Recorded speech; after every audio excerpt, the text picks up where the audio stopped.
Бүхий л номыг бичээстэй нийцэж буй эсгээр нь жишиж үнэл. J.C. Ryle. Итгэл үйлчлэлийн Мирагийн номын тавиур. Үзэгч, сонсогч тань яг одоо үзэж буй цаг үеийн мэндийг танд хүргэе. Мирагийн номын тавиур подкастын ээлжид дугаар маань дахин нэгэн шинэ номоороо та бүхэндээ зочинтойгоо зүг эхлэхэд бэлэн болсон байна. За бидний энэ удаагийн Христтгэлийн номууд дундаасаа Эдмунд Чан пастрын халамжлан зөвлөхөн ухагдхуун гэсэн энэ шинэ гарсан номыг талаар орчуулсан орчуулагчтай хамт ярилцахаар ийхүү эхлэхэд бэлэн болсон байна. За Эдмунд Чан пастрыг бас саяхан IDMS конференцээр ирснийг та бүхэн манд бас зарим нь мэдэх байх гэж бодож байна. Тэгээд хамтдаа орчуулагчтайгаа танилцъя. Та өөрийгөө танилцуулаад мөн энэ номынхаа талаар хэдүүлээ ярилцаад эхлэе гэж бодож байна. Эхлээд та өөрийгөө танилцуулаад өгөөч. За намайг Бадамзул гэдэг. Тэгээд агуу захирамж Христийн чуулганы итгэгч байгаа.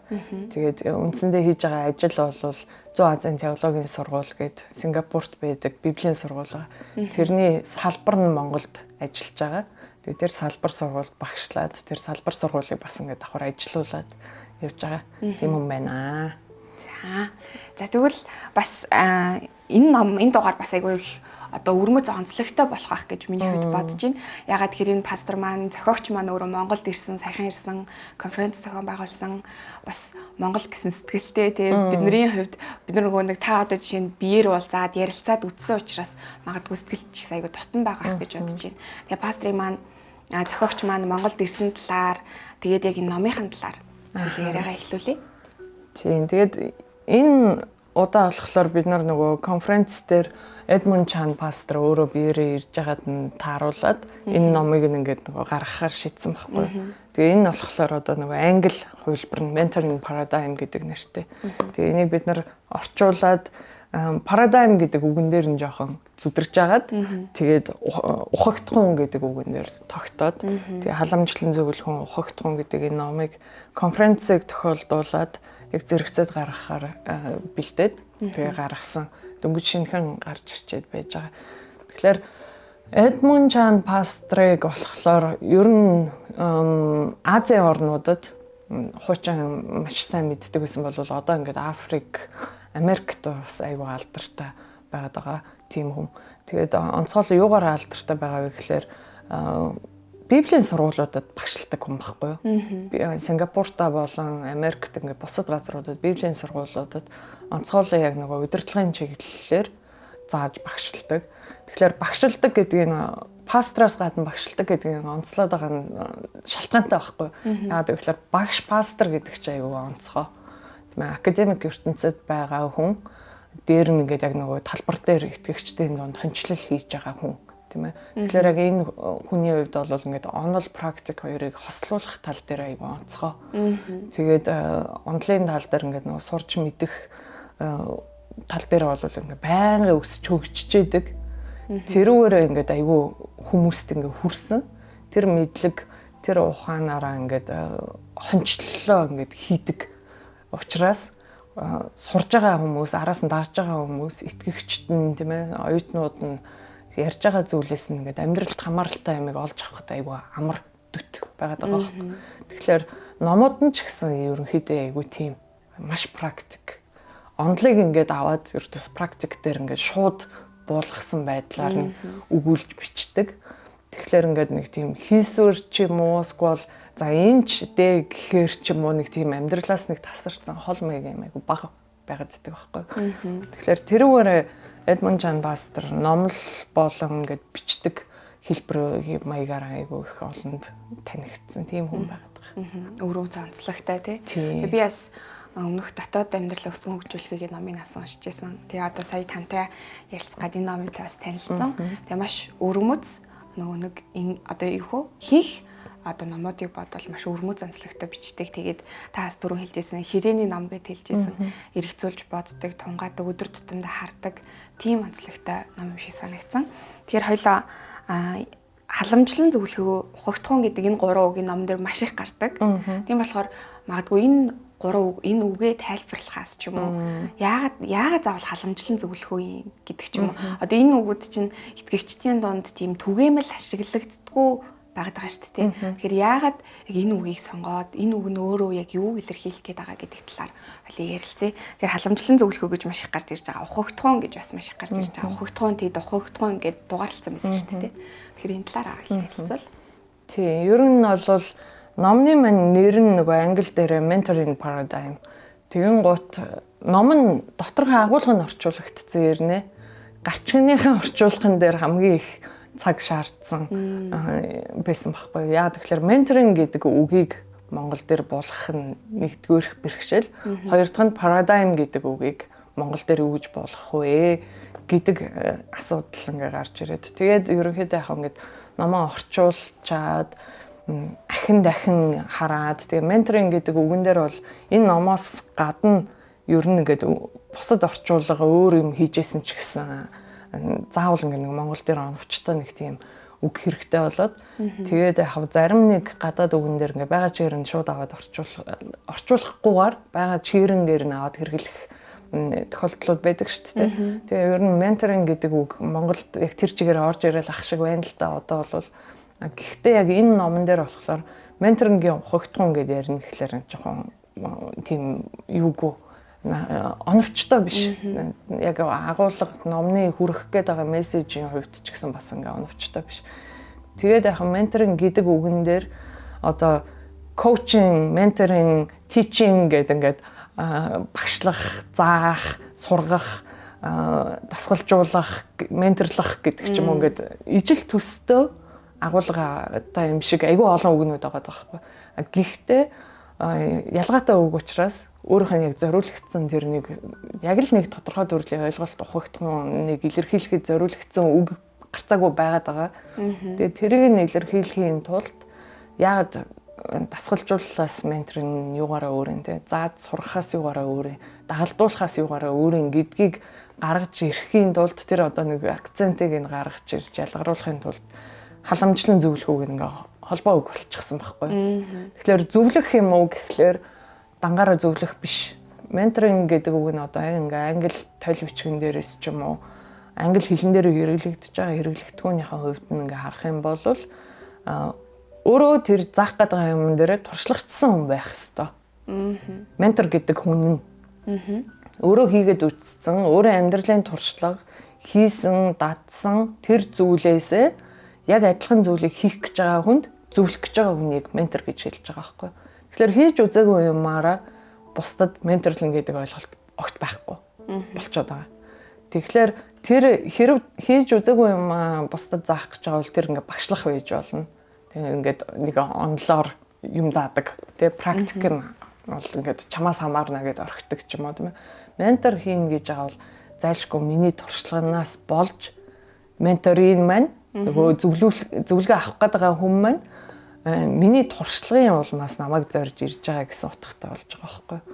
Тэгэхээр туршлага тэгээд эн чинь ингээд зөвлөх гээд байгаа тэгээд халамжлах гээд байгаа нь болохоор юу вэ гэхлээр нэг төрлийн чи одоо нэг коучингийн нэг хэсэг орж ирэх гээд байгаа. Оми надаас одоо ингээд менторингийн зөвлөгөө авах гээд ирлээ гэж бодоход би туршлагаасаа дээрээс нь халамжлах гээд байгаа хэсэг нь болохоор энэ туршлага өнөөдөр минийх байсан бол маргааш чинийх болж хуурахт нь би чамд туслах гээд байгаа тэр халамжлал яваад байгаа байхгүй. Тэгэхээр халамжлах нь үргэлжилж байгаа тэр процесс зөвлөж байгаа нь болохоор одоо ингээд ярьж байгаа тэр ярилцлагууд хамт өнгөрүүлж байгаа тэр цагууд халамжлахуугаар нь дамжуулаад чамайг тэр туршлагыг эзэмшсэн тэр нэгэн болохт ч ингээд хамт байх тийм ээ хамт алхах хамт өнгөрүүлэх тэр сарууд тэр цагууд тэгэхээр ингэж нэг менторшипийн харилцаа ментори болон ментор хоёрын хооронд менторингийн ажил хийх гээд байгаа тийм ээ тэр утгаараа ингээд халамжлан зөвлөхөө гэдэг холбоо өгөөр ингээд жоохон уршир юм шиг боловч тайлбарлаад өгвөл илүү оновчтой санагдах байх гэж бодоод ухагтхууны хувьд болохоор яг paradigm гэдэг үгэн дээр янз бүрээр ингээд зарчим гэдэг ч юм уу тийм ингээд явчаад энэ бол яг үндэ бол нэг зарчмын ном биш байхгүй юу. Тэгэхээр ухагтхуун гэдэг болохоор илүү хүний нөгөө ойлголт дээр тулгуурсан үзэл баримтлалыг төлөвшлүүлэх зорилттой үнцэнтэй ингээд бүр илүү дотоод хүний үзэл баримтлалаас гарч ирэх гээд байгаа ухагтхан байгаад байгаа байхгүй. Тэгэхээр мань хүний энэ номын дотор санал болгож байгаа 30 ухагтхан байгаа. 30 ухагтхан нь ментор хүний зүгээс өөрөө амьдралын туршлага, үйлчлэл, ажлын туршлага, эзэнтэй алхаж байгаа алхаа тэр болгоны туршлага дээрээс гарч ирсэн биднэрт уншигч биднэрт санал болгож байгаа амьдралын үнц нь үзэл баримтлалын shift буюу тийм ээ өөрчлөлт, шилжилтэнд зориулагдсан ухагтхуунуудыг санал болгож байгаа юм аа. Түүнээс дагах ёстой зарчим бол биш юм аа. Мөрдөх ёстой дүрэн бол биш юм аа. Харин үзэл баримтлалын хувьд оюун санаандаа эргцүүлэхэд зориулагдсан ухагтхуун.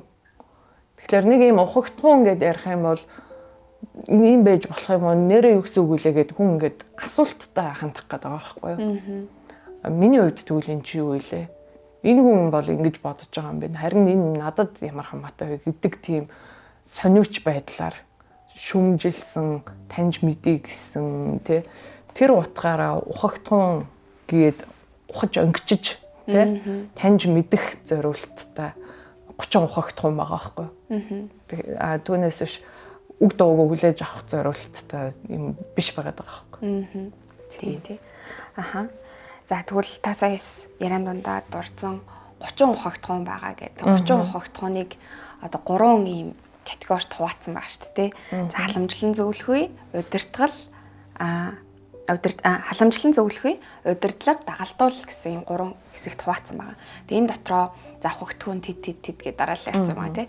Тэгээ мэдээч 30 ухагтхуун гэдэг бол одоо хоёлоо энэний талаар бүгднийг нь бол ярьж чадахгүй. Гэхдээ орчуулагчийн маань хувьд онцгой санагдсан тэдгэр зүйлсүүдээ одоо суглаад дундаас нь суглаад бас миний хувьд эргүүлээд уншиж хахад бас онцгой санагдсан энэ талаар илүү хүмүүс мэдээсэй гэж бодсон ч юм уу тэдгэр зүйлсүүдээ хамтдаа ярилцъя гэж бодож байна. Тэгэд таны хувьд яг халамжлан зөвлөхөө буюу эхний хэсгүүдээс маш чухал санагдсан одоо магадгүй та өөр дээр хэрэгжүүлсэн та одоо өөрөө удирдахч хүн байгаа шүү дээ. Тэгээ удирдахч хүний хувьд бас энэ зүйлийг ингээ аваад хэрэгжүүлэх ёстой мэн гэж бодсон ч юм уу. Одоо яг хэрэгжүүлээд явж байгаа тийм зүйл байгаа юу? Онцгой хуваалцбар байгаа. Тийм. Тэгэхээр нөгөө 30 ухагтхуун маань 3 хэсгээр ингээ 10-10-аараа 3 хэсэгт байгаа. Тэгээд орчуулад явж байхад ер нь л ингээл хэсэг болгон дээр л толгоогоо дохиол ингээл орчуулаад харин тийм ингээл нэрээ тийм ш тэгэл орчуулж явах зураа зарим онцгой санагдсан юм. Энд ингээд нөгөө орчуулга хийж явахлаараа тэгэл дуусчих юм бол сүнгэнэл явал дуусчих гэдэг. Тэгээ нөгөө дотроос нь барьж авч чадахгүй яг тухайн үед чухал санагдсан юм авч үлдэхгүй байх боломжтой байх гэдэг. Тэгээд тэмдэглэж авдаг байхгүй би бүр зориуд. Тэгээд надад энэ ухагтхуун 4 дээр байгаа энэ нотлох юмгүй алдах юмгүй нуух юмгүй гэдэг. Энэ ухагтхуун нь болохоор дотоод амьдрал руу чиглэн зөвлөхөө гэдэг ухагтхуун байхгүй. Тэгээд ухагтхуун болгоно ингээд гарчигтаад ихтэй тэр гарчиг болгоно дотроо ингээд нөгөө дэд хэсэгтэй. Тэгээд дэд хэсэг нь болохоор нотлох юмгүй алдах юмгүй нуух юмгүй дотоод амьдралын тухай өгүүлж байгаа. Тэгээд энэ ерөнхийдөө яхав энэ цаг үетэй холбоотой ч юм уу эсвэл ингээд миний хийж байгаа ажил үйлчлэлтэй холбоотойгоор уулзч учирч байгаа ингээд маш олон хүмүүсээс сонсож байгаа амьдралын түүх гэрчлэлтэй холбоотойгоор ч юм уу айгу гүнзгий маш их санал нийлж тийм зүрх сэтгэлд хүрсэн хэсэг байхгүй. Тэгээд энэ чинь ингээд ингэж байгаа нэг товчхон энэ гурвыг ингээд хилцэн нотлох юмгүй гэдэг нь бурхан дотор бүрэн дүүрэн аюулгүй байх байдлыг хэлж байгаа маа гэд. Тэгэхээр ямар нэг юм хийсэн гэдгээс бол хин нэгэн гэдгийг ингээд нотлж харуулах гал батлах гал одоо чичрээл те эсвэл ингээд сандраал эсвэл хин нэгэн байхаа болчих юм бол хин нэгэн биш болж харагдчих гээд байгаа юм шиг аль нэг хэсгийг мэддэхгүй анзаарахдаггүй дутуу орхигдчих юм бол ингээд нэг юм айц төгшүүрийн сандралын юм ингээд мэдрэмжүүд дотроос нь ингээд хөдлөх гээд байдаг ч юм уу тийм юмыг энэ чинь ингээд яриад байгаа байхгүй. Тэгэхээр тийм байхгүй байх гэдэг нь юу хэлж байгаа гэхээр бурхан дотор бүрэн дүүрэн аюулгүй байгаа. Бурхан дотор бүрэн найдвартай байгаа гэсэн юмыг хэлээд байгаа байхгүй. Тэгэхээр бурхан дотор өөрийнхөө нөгөө аюулгүй байдлын баталгааг оршиж байгаа хүнд өөр бусдад эсвэл өөртөө ч юм уу те нөгөө эгон дотроо ч юм уу хин нэгэн гэдгээ байн амсч мэдэрч явах шаардлага байхгүй л гэдгийг хэлээд байгаа байхгүй. Тэгэхээр тэр тайлбарлал нь бурхан дотор байгаа. Тэгээд алдах юмгүй гэдэг нь болохоор бурханд өөрийгөө бүрэн даатгсан байдал. Тэгэхээр бурхан дотор миний бүх зүйл байгаа. Тэгээд бүх юм бурханаас байдаг гэсэн тэр нэг итгэл үнэмшил, тэр нэг суурин дээр суйрлагдсан хүний тухай яриад байгаа байхгүй. Тэгэхээр ямар нэг юм алдчихлаа гэхлээр надаа яг энэ бүлэг дээр ирээд надаа хулгайд юм алдчихсэн тэр нэг мэдрэмж яг санагдчихсан байхгүй. Би нэг л удаа хулгайд юм алдчих үзчихсэн байхгүй. Тэгээд жоохон хүүхэд байхдаа ихтлгүүрт ундаанд очирлоод байж хата тухайн үед болохоор ундаа 60 мөнгө байсан. Тэгээ надаа 2 ундаа авах төгрөг 20 нэг төгрөг 20 мөнгө байсан байхгүй. Тэгээ би яг хичээлээд арч ингээ парчкныхын гарманд ингээд нэг төгрөг 20 мөнгө хийчихсэн очирлоод тэгээ яг худалдагч дээр ирээд ундаа авах гэсэн чинь миний карманд байсан мөнгө алга болцсон байсан байхгүй. Тэгээ би очирлж байгаад очиод хоосон байгаагаа ингээ хараад юу ч авахгүй. Тэгээ ингээ мөнгө хайшаа орцсныг мэдэхгүй.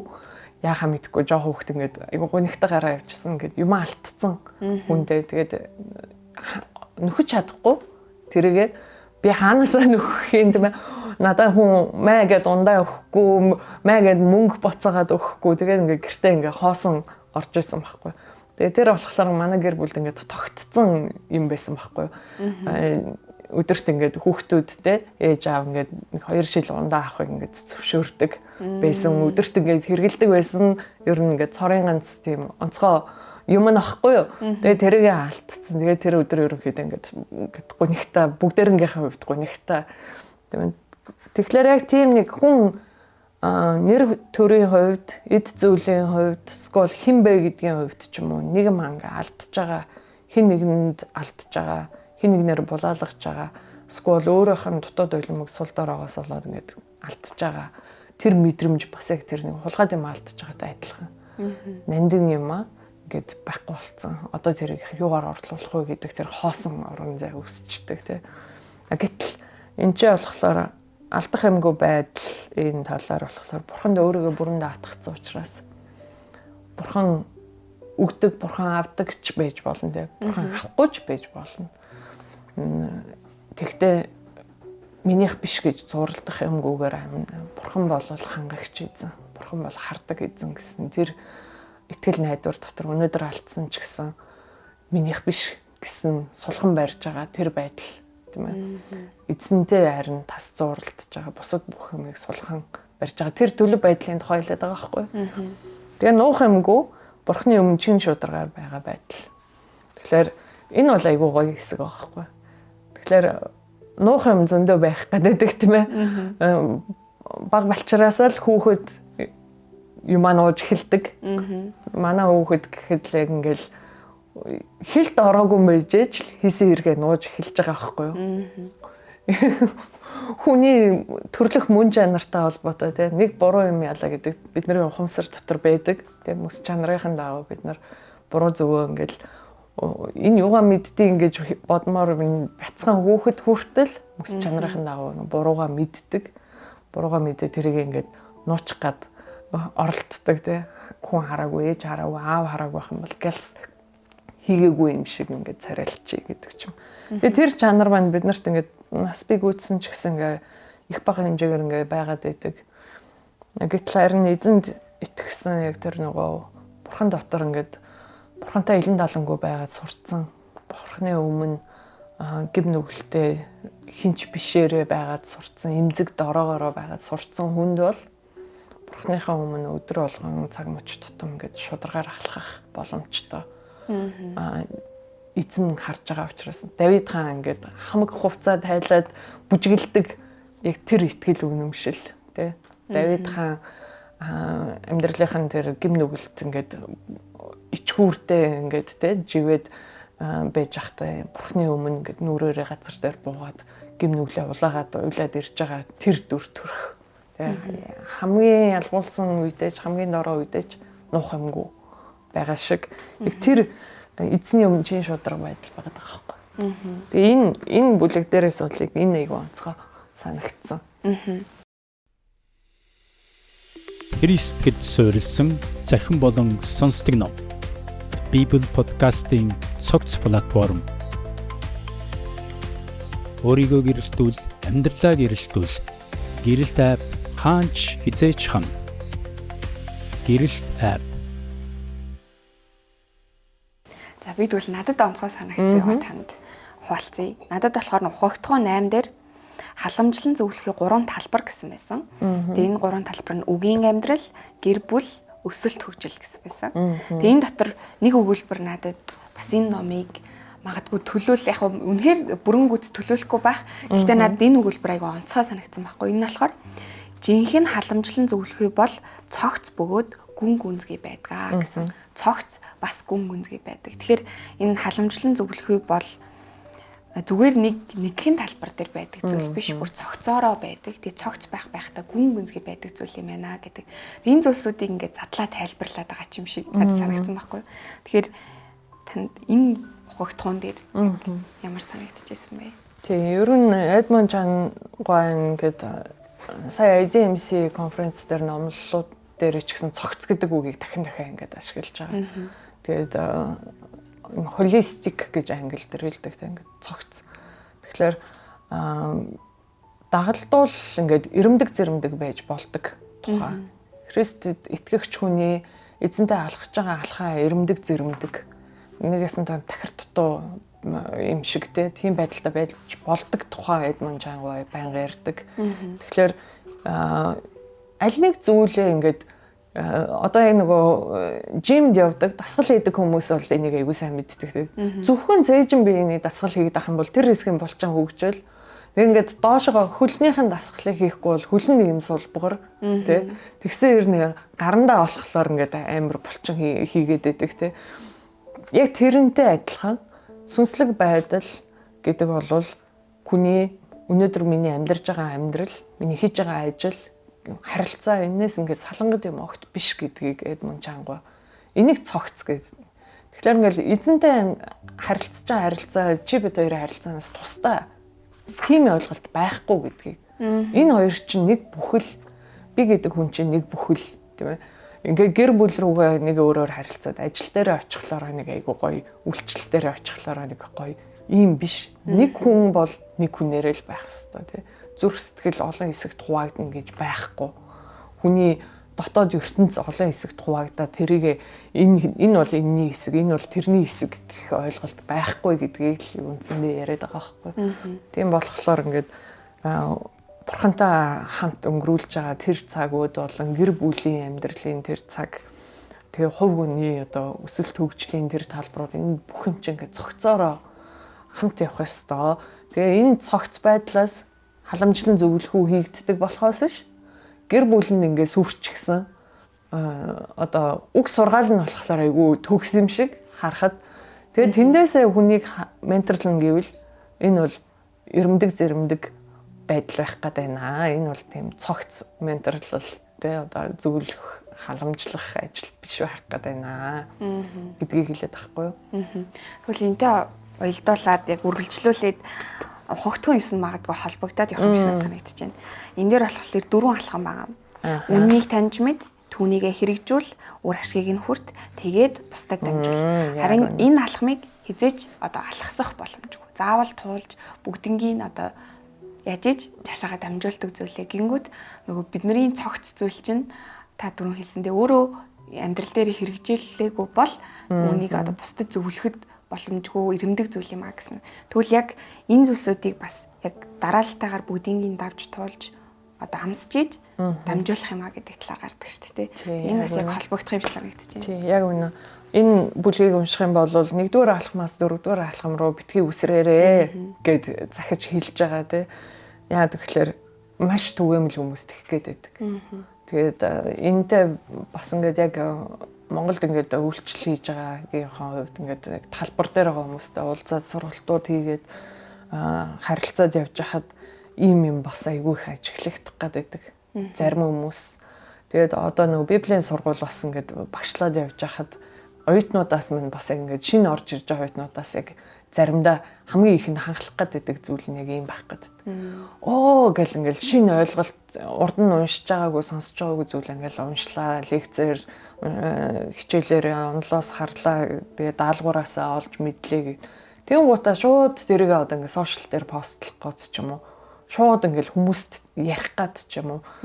Тэгээд сургуулийн багш нарын зүгээс бид нар болохоор ингээд түр хадснах хэрэгтэй. Ингээд дотроо оруулаад боловсруулад процесс хийгээд тэ нэлээд шингээгээд хэрэгжилт гараад хэрэгжилт нь ингээд талбар бүр дээр чин амьдралын чин хэсэг бүр дээр ингээд гарч ирээд үр шимийг нь амсах хүртэл ингээд үнцнийг нь мэдрээд үз. Тэгсний дараа ярих юм чин жинхэнэ болно. Чинийх зүрх сэтгэлээс чин туршлагаас чин гарсан зөвхөн онол байхаа болно. Гоё юм ярих бол ингээд ярьж болно. Гэхдээ тэрний төлөө яарах хэрэггүй. Ярихын тулд илүү жинтэй, илүү үнцэнтэй болохын тулд амсаа гэдэг тийм. Тэгэхээр амсах хэсэг нь энд байгаа байхгүй. Түүнийг хэрэгжүүл үр ашгийг нь хүрт гэдэг 2 дахь 3 дахь алхам байгаа байхгүй. Үр ашгийг нь хүртэж үзээгүй юм ярина гэдэг бол орчин цаг үеийнхаар бол попорн гэдэг үг байгаа шүү дээ. Попорхайг бол хийхэд аюу амархан. Гэхдээ тэр нь попорч байгаа хүнд өөрт нь ч хөнөөлтөй байх боломжтой. Нөгөө попорсноос нь болоод сонсогчд ч гэсэн бас хохирох боломжтой гэдгийг бодож тэ жоохон төвчээд энийг 2 алхмыг алхасаад ингээд хараачдаг юм ингээд жоохон төвчээд алхасахгүй байхыг хийвэл насан туршдаа дамжуулж болох тийм жинтэй үнцэнтэй мессежтэй болох гэдэг байгаа байхгүй юу? Уулна. Тийм тий. Энэ хэсгүүд бас айгу чухал санагдсан. Тэгээд өөр хойшоогоо одоо сая л хоёлаа халамжлан зөвлөхөө хэсэг дээр ярьсан. Тэгээд цаашаа удирдлага, дагалдуулга дээр танд одоо яг практик дээр одоо жишээ нь би бол бас октоодын бүлэг дагалдуулдаг гэдэг ч юм уу. Ингээ хүмүүс тодорхой хэмжээний дагалдууллыг ер нь хийгээд байгаа шүү дээ. 1 хүн ч вэ, 2 хүн ч вэ нүү. Цаашаа эсийн бүлэг, чуулган ингээл томроод явж байгаа. Тэгэхээр энэ дагалдуулал дээр яг практик энэ номноос та нэгийг хуваалцаач гэвэл магадгүй эсвэл та яг одоо өөрийнхөө чуулган дээр, өөрийнхөө удирдлага дээр хэрэгжүүлж байгаа тийм ухагтгуун танд байна уу? Тийм. Тэгэхээр удирдлагын хэсэг эхлэнгуут хамгийн эхнийх нь энэ ухагтгуун байгаа. Энэ болохоор халамжлан зөвлөхөн удирдлагын философи гэдэг. Үндсэндээ одоо яг нөгөө mentoring leadership-ийн философи гэсэн үг байхгүй. Тэгэхээр ментор хүн удирдлагын хувьд яг ямар одоо философик, ямар онолыг ингээд тээж явж явах хэрэгтэй вэ гэдгийг санал болгож байгаа зүйл нь томоор сэтг багаас эхэл гүнзгий сорилуул гэдэг ямыг хэлж байгаа. Энэ бол ингээд өртөөсөө энэ 3хан богинохон үгээр аягүй чухал ингээд суурны зүгээс ингээд дээрээс нь харах зүгээс ингээд алсыг харах зүгээс ингээд dimension гэдэг чтэй 3 хэмжээст гэж байгаа юм шиг тал бүр байсан ингээд хэмжээсүүдийг хилчиж байгаа харагдаад байгаа байхгүй юу. Тэгээд энэ 3 бас ингээд нийлээд удирдлагын философийн яг тэр цогц байдлыг өгж байгаа юм байна гэж би бол хувьдаа харж байгаа байхгүй. Тэгэхээр удирдлага гэхлээр ингээд зөвхөн томоор сэтгэх тухай ингээд яриад авах биш. Багаас эхэл гэдэг нэг юм элемент энэ чи яваад байгаа байхгүй. Багаас эхлэн гэдэг бол ичмэр зүйл биш. Өнөөдөр дагалдуулж байгаа миний хувьд нэгэн хүнтэй ажиллаж гин гэдэг чамлах юм биш гэсэн үг болчиход байгаа байхгүй. Баг гэж бодох хэрэггүй. Энд чинь миний эхлэл байж болох. Нэгэн хүн дээр би итгэмжтэй, чанартай, тууштай байж чадах юм бол эн чинь нөгөө нэг том зөвлийн эхлэл бас байх боломжтой гэдгийг хэлээд байгаа. Тэгэхээр нэг баг байна гэдэг ингээ хараад чамлаад ингээ хаяад гөвчдөг ч юм уу тэ жижигэн зуглаан байна, нэг өсч ядж байгаа зуглаан байна, цөөхөн үнэтэй байна ч юм уу тэр үердөөсөө чухал биш байгаа байхгүй. Одоо нөгөө их багын асуудал огт биш. Гэтэл энэ ч нөгөө баг зүйлд итгэмжтэй байна. Баг зүйл өөрөө жинхэнэ суурийг тавих тэр сургалтын гол хэсэг байдаг гэдэг юмыг айгүй хэлээд. Тэгвэл багыг яаж бас гүнзгий хийх вэ? баг гэлээгээд өнгөц хийн гэсэн үг бас биш. Баг хэрнээ хийж байгаа зүйл маань баг, дотроо тээж байгаа хараа маань үргэлж том. Гэхдээ яг хийж байгаа хөдөлмөрлөж байгаа зүтгэл урсгаж байгаа одоо хөлс маань гүнзгий ухахын төлөө байнга хийн гэсэн үг. Тэгэхээр цуглааны хувьд одоо яг практик дээр энийг амсаж байгаа зүйл бол яг манай чуулган дээр би бол энийг айгүйх амсаж байгаа гэж бодож байгаа байхгүй. Анхнаасаа ерөнхийдөө энэ ном ингээд нөхөр бит хоёрын хувьд тэгээ ганц маа нөхөр бит хоёрын хувьд биш. Маа цуглааны хэд хэдэн хүмүүсийн хувьд энэ ном ингээд гарын авлах шиг ингээд бийждэг ном байхгүй. Тэгээд орчуулагтаж гараагүй байсан ч гэсэн ингээд бид нар энийг айгүй олон жил хэрэгжилж байгаа. Тэгээд бидний хувьд ингээд танаа цуглаан өсөж гин үү гэдэг асуултаа айгүйх тулгардаг байхгүй юу. Бусад ингээл хүмүүстэй уулзахлаар цуглаан чи хэр өсөж гин дайжгүй юу гэл. Тэгэл өсөлтийг тэгээд яг юуг асууж байгаа вэ гэдэг дээр нь би асуудаг байхгүй. Өсөлтийг тоогоор ярьж гин үү эсвэл гүн гүнзгий байдлыг өсөлт гэж бодож асууж гин үү гэд. Хэрэг тоо ярьж байгаа бол бид нар нэх амар шалтай өсөөгүй байна. Гүн гүнзгийг хэрэг ярьж байгаа бол бид нар ингээд баг багаар ингээд алгуурхнаар ингээд гүнзгийрж ах шиг байна гэд тэгэж ярьдаг байхгүй. Тэгээд ингээд бидний хувьд баг зүйлээ чанартай гүнзгий сайн хийснээр яванда нөгөөх маань ингээд нөгөө гिचийн үрний эффектээр те жижигхэн үр цаг нь болохоор цаглаас нь том мод болдог. Тэр модон доор ан амьтаж үртэн шууд хүртэл хурж ирээд хорогдох хэвээр хүмүүс нэрээд амралтыг аваад хорогдох нь хорогдоод те тэнхэрдэг гэдэг тэр зарчим эзний ингээд нэг хаанчлалын зарчим учраас тэр зарчим ингээд яг энтэй ингээд шууд хамаатай том болно гिचийн үрний мод агуу том мод гэдэг те тэгээ баг нь болохоор тэр үр жижигхэн тэгтээ тэр үр заалшгүй хөрсөндөө суугдах хэвээр үндсэн ингээд устаа холбогдох хүртлээ гүнзгий уурах хэвээр багад байгаа байхгүй. Тэгээ тэрийг л үндсэндээ яг байнга ингээл санаал энэ зарчмыг хараад харин тийнэрээ тийм ингээл хийж байгаа юм болгон дээр энийг саная даа гэж бодоод.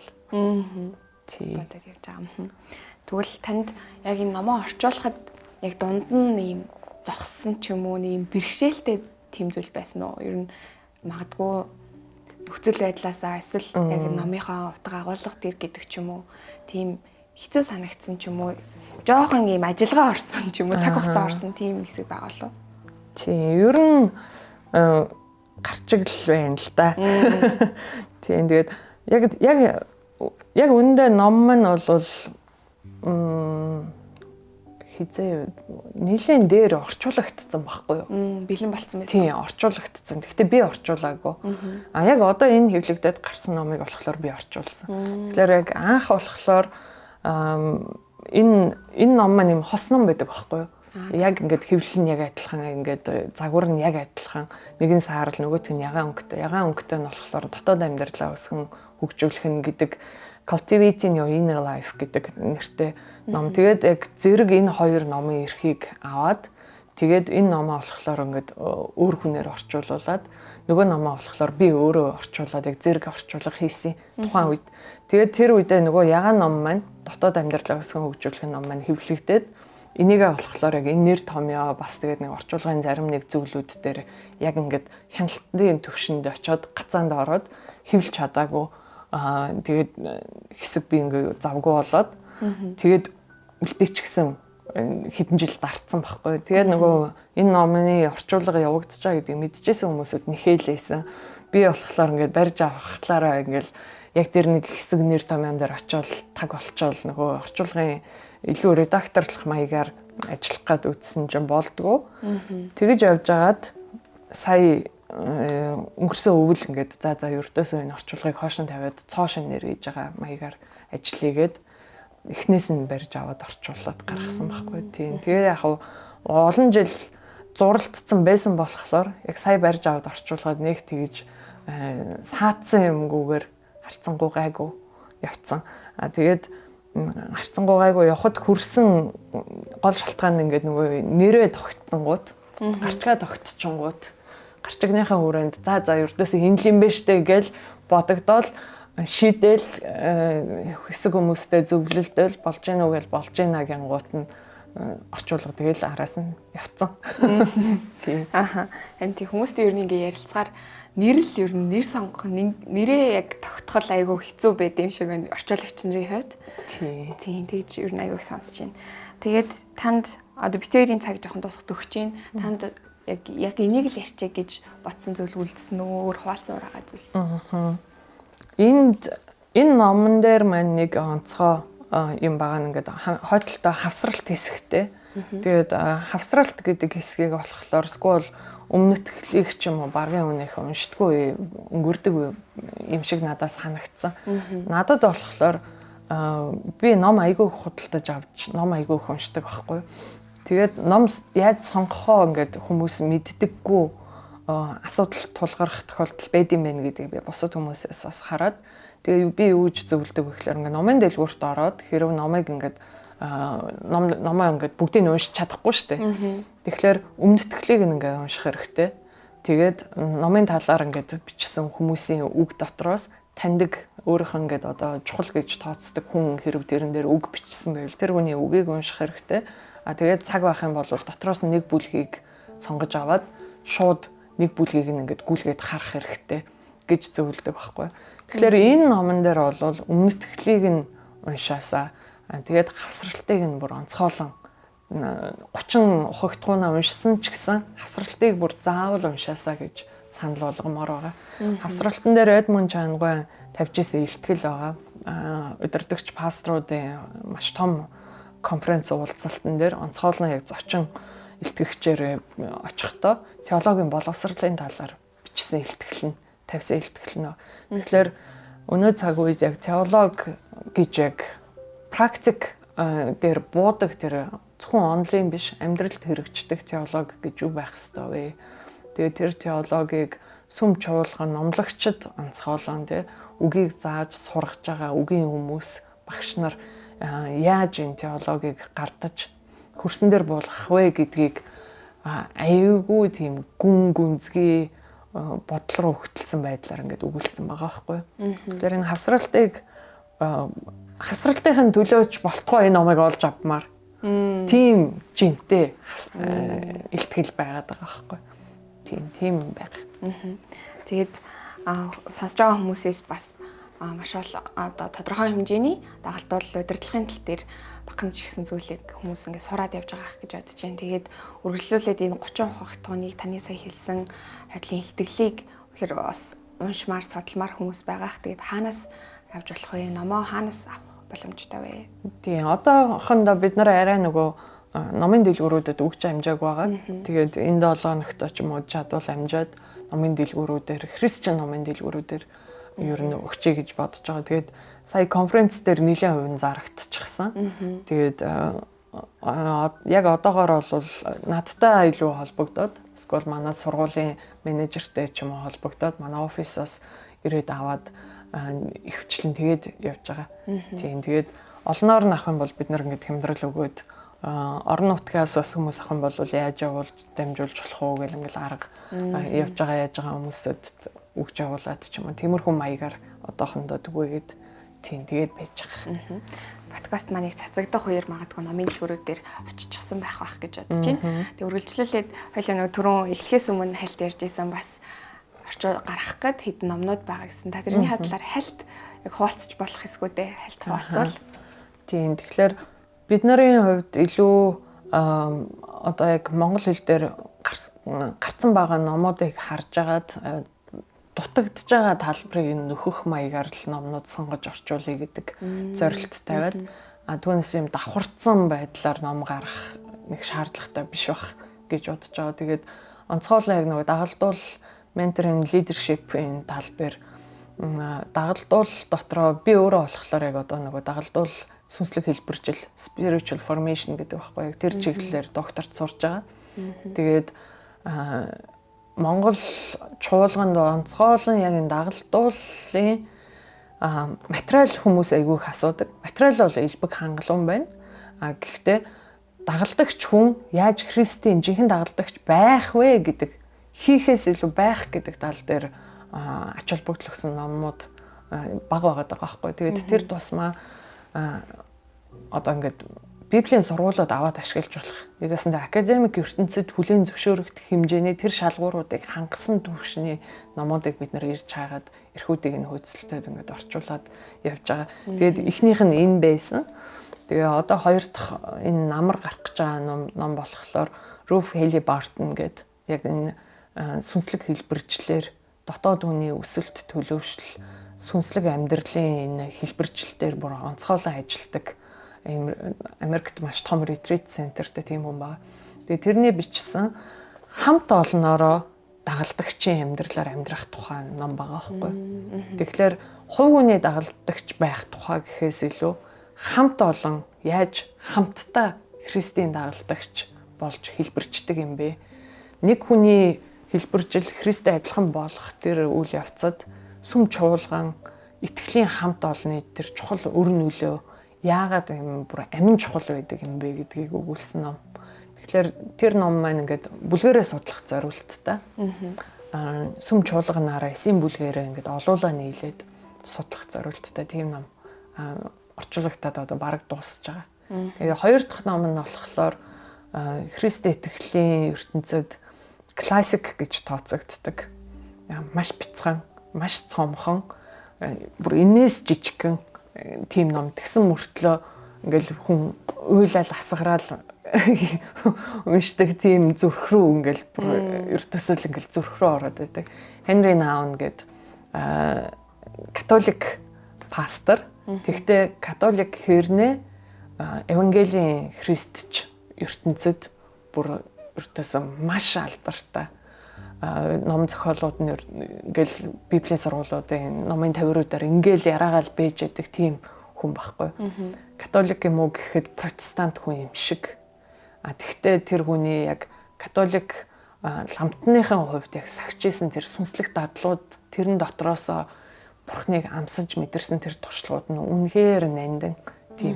Тэгээ тэр нандин туршлагуудаас өгүүлсэн тийм яг тэр бол яг хувь хүн эзэнтэй ганцаараа чимээгүй газарт зүрхнийхэн гүнд очиод Бурхантай уулздаг.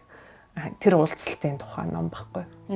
Тэгэхээр тэр маань өвөл юм уу скол 1-2 сарын үед хэвлэлээс гарч байна. Тэгэхээр тэрийг үнэхээр хүсч хүлээж агаад бүр ингээд хүн болгон бүр тас зуураад тэр номоо бол би бүр ингээ хүмүүсээс харамлаад зээлээд аваад уншиг ихтэн хүртэл өгдөггүй. Тэгэж харамлдаг ном маань байгаа байхгүй. Тийм хоёр ном удахгүй гарна. Маш гоё номууд гарах юмэр бас тийс. Би бас айгу сонссон ч хордон уншихсан гэж бодож байна. Тэгээ бас хоёулаа үргэлжлүүлээд магадгүй тэр номыг гарах үед нь хамтдаа бас ярилцах байх гэж найдаж байна. Тэгээд өнөөдрийн маань дугаараар Эдмунд Чан пастрын халамжлан зөвлөх ухтгуу номын талаар багахан хэмжээгээс нь хоёлаа хамтдаа ярилцлаа. Тэгээд бас өөр өгөөчтэй байсан байх гэж бодож байна. Үргэлжлүүлээд энэ номыг судлаад илүү өгөөчтэй нөгөө нэг ухагтгуун болгоныхаа төгсгөлд эргцүүлэлийн асуултууд байсан. Тэгэхээр энэ илүү тунгаж бодох, өөр дээрээ ажиллах, магадгүй бүлгэрээ бас хамтдаач суралцаж болохоор санагдсан. Тийм болохоор хүмүүстээс өөр өгөөчтэй байх байхаа гэж найдаж байна. Тэгээ өнөөдрийн маань дугаар маш өөр өгөөчтэй гоё яриа боллоо. Тэгээд хүрэлцэн ирээд хамтдаа энэ номынхаа талаар бас хуваалцсанд маш их баярлалаа. Тэгээд орчуулагч нарт маань одоо энэ ном нь яг хүүхэд шиг байдаг бах ингээ маш үнцэнтэй байдаг байх гэж би боддог. Тийм болохоор бас яг энэ үнцэнтэй зүйлийн талаар бидэнтэйс гоё нээлттэй хуваалцсан танд маш их баярлалаа. Тэгээд эзний ажил бидний энэ бүхнийг хийж байгаа бүхэл шалтгаан бол Бурхан эзэн шүү дээ. Тэгэхээр бидний энэ үйлчлэлийг таас сонсож байгаа, үзэж байгаа таас хэрэгтэй нэг нэгэнд нь хуваалцаарай. Ингэснээрээ бас бидний үйлчлэлийг дэмжих юм шүү гэдгийг дахин сануулж хэлье. Тэгээд өнөөдөр хүрэлцэн ирж бас үнэхээр үнцэнтэй цагаа бидэнд зориулж хамтдаа ярилцсанд маш их баярлалаа. Тэгээд таныг эзэн ивэх болтугай. Баярлалаа. Та бүгдийг ч гэсэн бас үйлчлэгийг нь эзэн ивэгээд олон хүнд хүртэлтэй болох болтугай. Амен. Тэгээд Мирагийн номын тавир подкастын маань хэлжит нэгэн дугаарыг хүү дуусаж байна. Тэгээд та хэрэгтэй хэн нэгэнд хуваалцаж бас энэ үүнээс сурсан зүйлээ бас бидэндээ хуваалцаж болно шүү. Тэгээд дараа өөр дугаараараа дахин уулзцгаая. Баяртай. Зарим номыг амталж, заримыг нь залгиж, заримыг нь зажилж, шингээж авах хэрэгтэй. Фрэнсис Бэйкон. Итгэл үйлчлэлийн Мирагийн номын 50.